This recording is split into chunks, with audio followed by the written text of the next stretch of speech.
All right, I'm going to continue my shelves. And where we ended off last time was the Middle Age German Arthurian poets. So we have Wolfram von Eschenbach and um, Hartmann von Aue,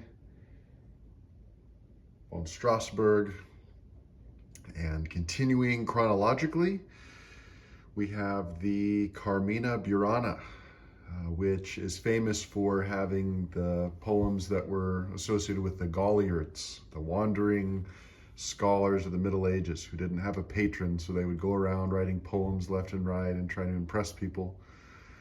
And yeah, along with these books, just thinking about how my interests have changed and how my library has changed in the last few years, I really had a big gap in the times from 400 AD to, Daunty, basically. And we've already gone through a decent amount of that, and like especially the Chinese stuff and some of the Old English stuff and some of the troubadour stuff, but I had quite a lot of it for a while. Um, a lot of it was added because I realized that was just a huge gap in my knowledge and my awareness. And so most of that has already been shown in the last video, but there will be some of it in this video too, along with not having enough knowledge from, basically an 800-year span. I also didn't have enough knowledge about the rest of the world apart from Europe. And I viewed that as a serious issue that I had to fix. And just a short aside, I ended up the other day watching some bookshelf tours of, I guess there's this one guy who does like Western core series or whatever it is, like Western tradition stuff. And like most of these guys are like hardcore Christians and things like that. But I couldn't help but notice that all of these people, they act like China and India and, the Mayans don't exist at all. Now, they do seem to be pretty well versed in their specific interest or their financial interest, whatever, of teaching, and probably their personal interest of just learning about the Western tradition. But even by the time, like, yeah, you could pick an earlier date, like, Buddhism probably influenced Greek culture to a degree around the time of Alexander. But like, even when you get to now, some of these guys, they know about Islam, but when you get to like 1500 and you don't know anything about China or India, you're just off. You can't understand everything. So that's a curious thing to me, how people who really are, you could say quite cultured or quite knowledgeable about things in general, they seem to have a huge blind spot. And admittedly, I, to a degree, still have that blind spot, but in the past, I certainly did.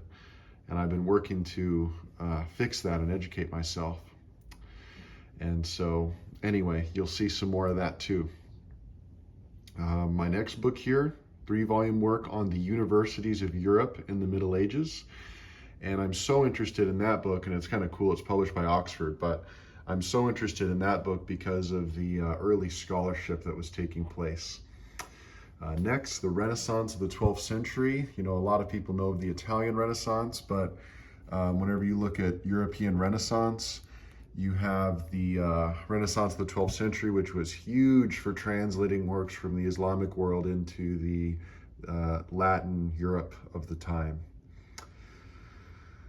which of course, enabled the Renaissance that most people know about. All right, then we have a work, Saint Francis of Assisi, his own works and biographies about him.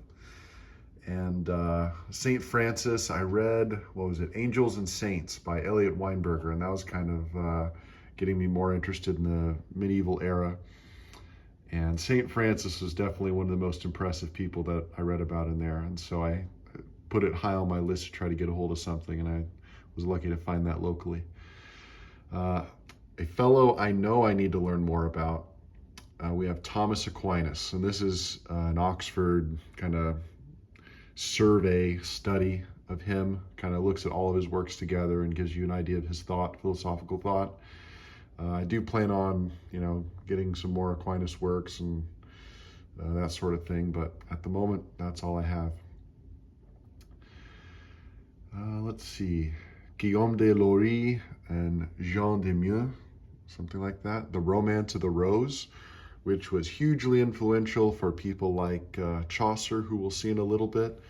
But that is the French long poem of the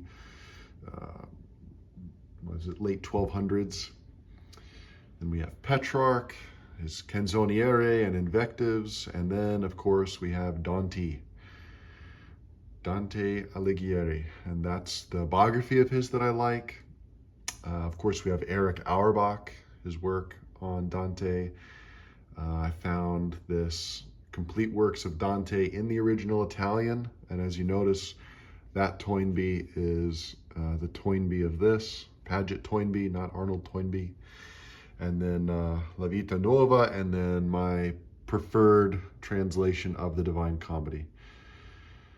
And I really feel a lot better about Dante now because I had to teach it, so I had to really, really get into it, but I'm still only partway through my reread of Purgatory, and then I've never read Paradise, so I need to get on that. That was one of my main goals this summer. All right, and then we're pretty much finishing off our medieval section pretty closely here. We have The Decline of the Medieval Church, a 2-volume work. I don't know how authoritative this is, but when I skimmed through it, it had pretty interesting economic figures, like how wealthy the Catholic Church was in the High Middle Ages, and it's just mind-boggling how a religion based around Jesus, of all people, could just be hoarding wealth like they did. It's just unforgivable, really, the height of hypocrisy. Then we have Frederick II, who I'll get to in a second. This is his biography by Ernst Kantorowicz. Digonus Acrites, which is a Byzantine folk epic in a way. I don't know exactly what time that comes from because the manuscripts come from much later, but it's inevitable that the poem itself came from earlier. Tristan and Isolde, 100 Latin hymns by the Dumbarton Oaks Library, and those hymns range from Ambrose, who was I think in the 300s AD, all the way up to when I put the book, about the 1300s. So that was really eye-opening to see, because I was looking for okay, well, what's the best Latin poetry from this time period? And I was like, well, obviously it's the hymns. So, and I think that's basically true. Then we have Helen Waddell. She's a very famous scholar of this period. She also wrote The Wandering Scholars of the Middle Ages, which is a highlight in the Gauliards of the Carmina Burana. And then this is just a general anthology. The Pearl Poem, edited by E.V. Gordon. E.V. Gordon was friends with Tolkien, was a scholar of Middle English and Old English, also scholar of the Norse. And The Pearl is one of my absolute favorite poems I've ever read in my life. Highly recommend it if you haven't read it. And then the Gita Govinda, Love Songs of Radha and Krishna, translated by Lee Siegel, actually, who wrote a kind of a postmodern novel. But this is a bilingual edition from the Clay Sanskrit Library, published by NYU, which has run out of money, unfortunately, but you can still get books published by them. And then we will take a quick detour to a couple really cool things. So down here you see, these didn't fit on the shelf, but we have The Art of Falconry by Frederick II. So the Holy Roman Emperor wrote this book on the art of falconry. And he could very easily be viewed as a precursor to the Italian Renaissance, because He was multilingual, almost certainly spoke Arabic, along with, Latin and, all the languages he would have needed to speak at the time for political reasons. And this work, too, is just a huge encyclopedia of falconry. And falconry, of course, at the time was kind of a leisure activity for nobles. But just the way he goes about it, his way, like his a scientific way of thinking. Thomas Aquinas was born in the province that Frederick II ruled most closely. And Frederick II's court was very widely known for being a height of intellectuals and court poets, and those court poets heavily influenced Dante, like Giacomo de Lentini and these kind of Sicilian poets that had close contact with the Islamic Golden Age. So just a fascinating period.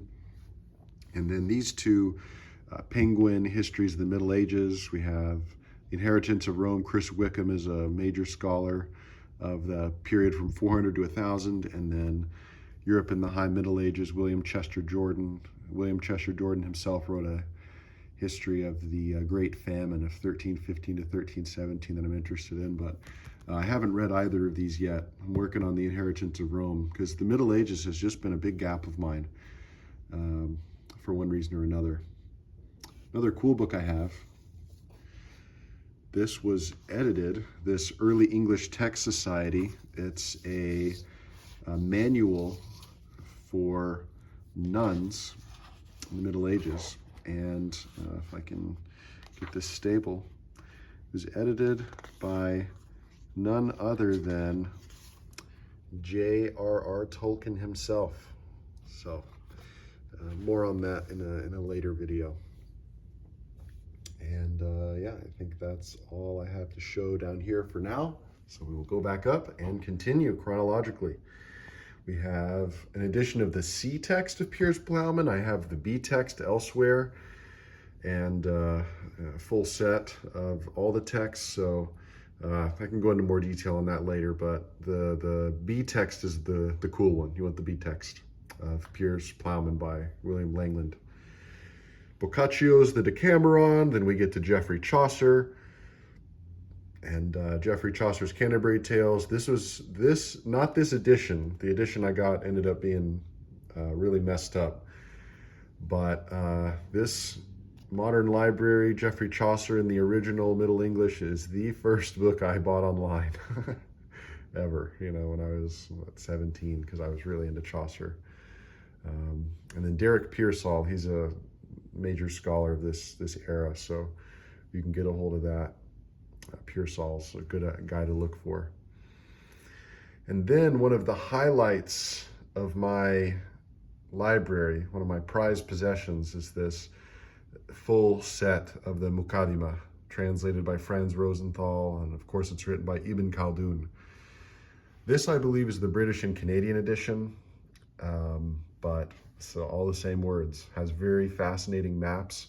And it's just amazing that Geoffrey Chaucer and Ibn Khaldun lived at the exact same time.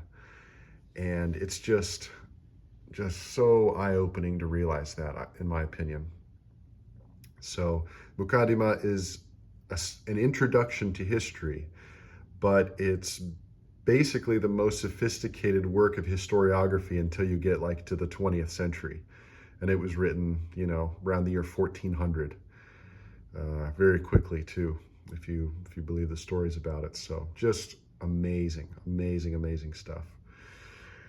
Then you get to John Gower, who came just after Geoffrey Chaucer. The Sagas of the Icelanders, which were contemporary with Geoffrey Chaucer and the Muqaddimah, including the Al Saga, which is the masterpiece of the sagas. The Tale of the Heike, I'm not sure if I'm saying that right, but that is the Japanese Iliad, I've heard it called. And then we have the Chinese Iliad, the Three Kingdoms, the Romance of the Three Kingdoms. This is my preferred edition for that. And then we have John Lydgate's Fall of Princes, which is really kind of an imaginative translation of John of Bacchus, otherwise known as Giovanni Boccaccio. So John Lydgate there, Early English Text Society as well. Then, of course, continuing this Arthurian thread, we have Thomas Malory, his complete works, Erasmus, Teofilo, which is a macaronic long poem mixing in Italian and Latin. Macaronic is, of course, maybe most well known nowadays as being the form that Finnegan's Wake is written in multiple languages mixed together. Then we have the second chronologically of the major Chinese prose classics. This is a 5-volume work of a work known as Water Margin, Outlaws on the Marsh. I think those are the two most common ways of translating it. This edition that I have seemed to be the most scholarly, so to say, is called The Marshes of Mount Liang. And so these are all published by the Chinese University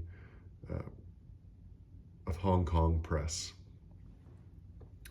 Then we have Ludovico Ariosto, Orlando Furioso, and just down here, it doesn't fit on the shelf, unfortunately, but I also have Orlando Innamorato in that nice big edition. Jan Kochanowski, his Laments, which is a series of poems that were written after his baby daughter passed away tragically. And he wrote this series of short lyrics that are just devastating. And it's, you know, it just happens chronologically, but also Joachim du Bellay, his Regrets, are right next to that as well. And then Ronsard, who, knew du Bellay, they were exact contemporaries, right next to that. Camus, Luis de Camus, the Lusiads. And then we have Torquato Tasso, all of his works that have been translated into English, and then 2 editions of the Jerusalem Delivered, Liberation of Jerusalem. This one is the Edward Fairfax translation, one of the prime translations of the Elizabethan age.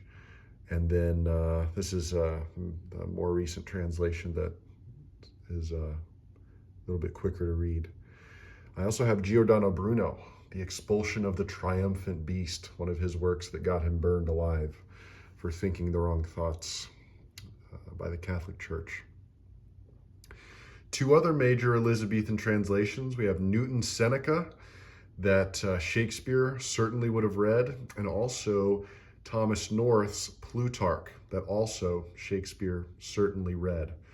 And so those are complete editions of those. Again, I have to thank my buddy Cyrus, who got a hold of those for me. All right, next row. As we see, we're getting into like the 1590s, so prime Elizabethan age stuff going on right here. We have Philip Sidney, Astrophil and Stella, which is a facsimile edition, and Sir Philip Sidney's Arcadia, which is also a facsimile edition. The Journey to the West, which is the 3rd in our series of major Chinese works. The Journey to the West is one of the most famous. It's has tons of movies about it and extension stories on it. It's just an amazing adventure story. Maybe like if the 3 Kingdoms is the Chinese Iliad, maybe this is the Chinese Odyssey, which I do think it's been called that. There's a movie based on it that's has a similar name to that, a Hong Kong filmmaker, I believe. All right, and then we have a whole set of Elizabethan plays. And I would highly recommend getting this if you can find a copy of this, edited by Hazelton Spencer, because it has everyone except Shakespeare, and it has all their best plays. It ranges from Marlowe, you have Ben Jonson's best plays, you have Beaumont and Fletcher, you have George Chapman's plays that you need, and just everything. It's just an awesome collection. Right next to it, we have a facsimile of Edmund Spenser's The Fairy Queen, both volumes. Next to that, The Unfortunate Traveler in facsimile by Thomas Nash. The Poems of George Chapman, which is fascinating. I'm going to make a more in-depth video on that pretty soon. and then also a facsimile edition of Shakespeare's sonnets, along with facsimiles of Shakespeare's Hamlet, the quarto edition, the second quarto edition, which is actually longer than the folio edition, which is the orange one we have here. I also have a facsimile of Don Quixote from the 1605, 1615 editions. And then I have my favorite translation of Don Quixote done by Samuel Putnam, who is Hilary Putnam's father. And then a couple works on the end there. If we continue, we've pretty much left the Elizabethan age. So I wanted to show a work I got recently, the collected works of Elizabeth I. So this is a bunch of her plays, speeches, and letters. And if you're curious, like, oh, what in the world would Elizabeth I have written like? You can pause there and read that poem of hers, which is really, really touching, around 1580. So around the time that Shakespeare's up and coming. Shakespeare had been a teenager. All right, another book I have here is Poems of John Donne, which I'm very happy with. And then if we squeeze down here a little bit, the Norton facsimile of the first folio of Shakespeare, also a facsimile of the Hengwert manuscript of the Canterbury Tales, totally handwritten edition of the Canterbury Tales. Over here, we have a facsimile of Orlando Furioso by Ariosto, the translation of John Harrington, who apparently invented the toilet, the flush toilet, and some Corneille Molière Racine, and some other stuff from other traditions, including Edmund Spenser, Speaking of Shiva, a Tamil series of hymns, and then this is a Persian.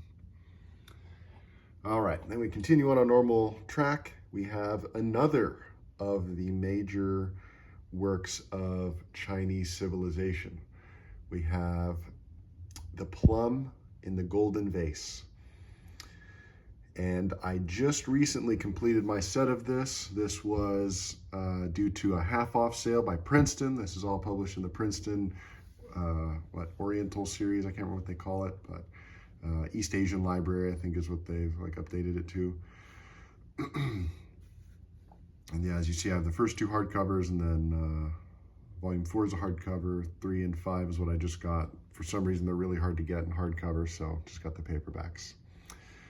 On top of that is Lancelot Andrewes, the most interesting sermon writer of the Elizabethan age. He went to the same school as Edmund Spenser and just lived a really fascinating life. He helped with the translation of the Holy Bible that was done in 1611, the King James Version, and that is, can you guess the word that starts with an F? A facsimile of the King James Version. The works of William Shakespeare in a complete Oxford set. I wanted a little portable edition of the works of Shakespeare. Chapman's Homer, which is my favorite translation of Homer. The Iliad and Odyssey. Coryat's Crudities, which is a travel journal of a crazy English guy going down to Italy in the Elizabethan era, and he supposedly brought the fork back to England. A facsimile of Burton's Anatomy of Melancholy from 1621, which is the first edition. Another one of my absolute prized possessions, this 2-volume biography of John Selden, who John Milton called the most intelligent man alive in his time. And then by Jonathan Chaves, Pilgrim of the Clouds, a work of Ming Dynasty China, a collection of poetry. All right, and then our last shelf to look at. We have Luis de Góngora, his poetry in Spanish, Giles and Phineas Fletcher, the poetical works. And that includes The Purple Island, Pedro Calderón de la Barca, Life is a Dream, and unfortunately that's just the English edition. Looking for a Spanish one, but just don't have it at the moment. And then another one of his plays. Adonis by Giambattista Marino, influential on John Milton, notably. Unfortunately, this edition's hard to come by now, but it's a massive epic poem about the Greek god Adonis and very famous Baroque styling and really over the top. Thomas Browne, one of my absolute favorite writers. Reed Barbour does a fascinating biography of him. Barbour also has a biography of John Selden, the easier one that's the one's easier to come by. The one that I just showed is, looked for years. Oxford Thomas Browne, that's my go-to edition. So if you want to check out Thomas Browne, of course there's the NYRB if you just want a little taste, but if you really want to get into Thomas Browne, this Oxford edition is the go-to. Mullah Sadra, the Elixir of the Gnostics. So he's a 17th century Islamic philosopher. Then we get to the man himself, John Milton. Barbara Lewalski is my favorite editor of Milton, and she does that Paradise Lost, as you see here, which is my favorite edition of Paradise Lost, apart from the facsimile, which is published by Blackwell. Complete shorter poems, and then, as you see, of course, she does the biography. A facsimile of Milton's Paradise Lost from 1667. I put his buddy Andrew Marvell next to him, Baltasar Gracian, El Criticón, a pessimistic, epic novel from like the decline of Golden Age Spain. Just an amazing book. I think Schopenhauer said it was one of the greatest books ever written. The Complete Angler by Isaac Walton, facsimile. Pu Song Ling, Strange Tales from a Chinese Studio, which is one of the great works in classical Chinese prose. Jonathan Israel's amazing Life and Legacy of Spinoza, just published. And then last but not least, Westfall's Never at Rest, biography of Isaac Newton, which is just a wonderful, wonderful biography. So, in two shelves, somewhat shamefully, I get from, 2000 BC to 1660, because I start my next shelf with Samuel Pepys. I just wanted to have Spinoza and Newton and all these guys together with Shakespeare and Spencer and Torquato Tasso and Mokadima and Daunty and so on. So anyway, hopefully you enjoyed. I also have here my bookmark collection that I've gotten over the years. One of my students did some watercolor bookmarks for me here, and then these are all from local bookstores. Kaboom Books, check them out in Houston. If you're in Austin, check out Alienated Majesty. If you are in Cody, Wyoming, go to Legends and so on. But anyway, all right, hopefully you enjoyed, and if you don't have a lot of medieval books, you got to work on that like I have to. So death is a gang boss.